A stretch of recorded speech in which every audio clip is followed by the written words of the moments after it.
ఏమిటేమి ఆగండి. మీరు పిఠాపురం ఎమ్మెల్యే గారి తాలూకైనా అయితే ఈ వీడియో మీకోసమే. ఏం లేదు, మీ నాయకుడిని చూడగానే నాకు ఒక చిన్న సామెత గుర్తొచ్చిందనమాట. శ్రమ నీ ఆయుధం అయితే విజయం నీ బానిస అవుతుంది.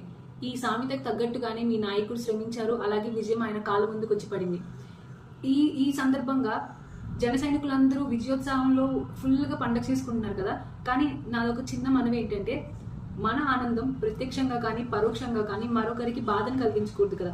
ఈ విషయం ఎందుకు చెప్తున్నానంటే, రీసెంట్గా సోషల్ మీడియాలో ఒక 2-3 వీడియోస్ చూసాను అనమాట. అంటే విజయోత్సాహ వేడుకల్లో విషాదం అని చెప్పి, చూసుకోకుండా బాధ్యతారహితంగా ఉండి ఆనందాల్లో మునిగి తేలుతూ ట్రాక్టర్ కింద పడిపోయి చనిపోవడం ఇట్లా జరుగుతున్నాయి కదా. అంటే ఇప్పుడు మన కుటుంబంలో ఒకళ్ళు ఇట్లా బాధపడుతుంటే మనం హ్యాపీగా ఉండలేం కదా. సో ఇది ఒక చిన్నది గుర్తుపెట్టుకోండి. అంటే ఆనందించండి, వేడుక చేసుకోండి, కానీ చుట్టుపక్కల వాళ్ళని కూడా గమనించుకుంటూ ఉండండి. ఇంకొకటి, ఈ ఫ్రెండ్ సర్కిల్లో ఎవరైనా వేరే పార్టీకి సపోర్ట్ చేసే ఫ్రెండ్స్ ఉండొచ్చు కదా.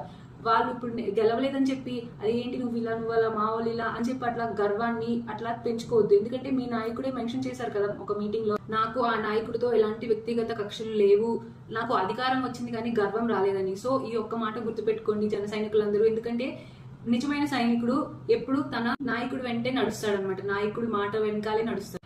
ఒకవేళ వాళ్ళే వచ్చి మిమ్మల్ని ఏదైనా మాటలు అన్నారనుకోండి, మీరు ఏంట్రా నువ్వు అది ఇదని చెప్పి మీరు రెచ్చిపోయి ర్యాష్ అయిపోయి వాళ్ళని కొట్టడాలు తిట్టడం ఇలాంటివి చేయొద్దు. ఎందుకంటే ఇంతకు ముందున్న గవర్నమెంట్ కి మనం ఇప్పుడు రూల్ చేసే వాళ్ళకి తేడా చూపించాలి కదా. మీరు కూడా అట్లాగే బిహేవ్ చేస్తే ఇంకా వాళ్ళకి మీకు తేడా ఏంటి?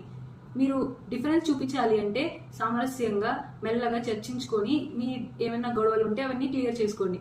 అంతేగాని మా వెనకాల వాళ్ళు ఉన్నారు వీళ్ళు ఉన్నారు చూసుకుందాం అని చెప్పి కాలర్లు ఎగరేసి ఓ రౌడీస్ అని అన్నీ చేయొద్దు. ఎందుకంటే మీ నాయకుడు ఎంతో కష్టపడి ఇంత స్థాయికి వచ్చారు. మీరు ఇలాంటివన్నీ చేసి ఆయన్ని దిగజార్చొద్దు. జన సైనికులు అంటే నాయకుడు వెంట నడిచే సైనికులు, గుర్తుపెట్టుకోండి.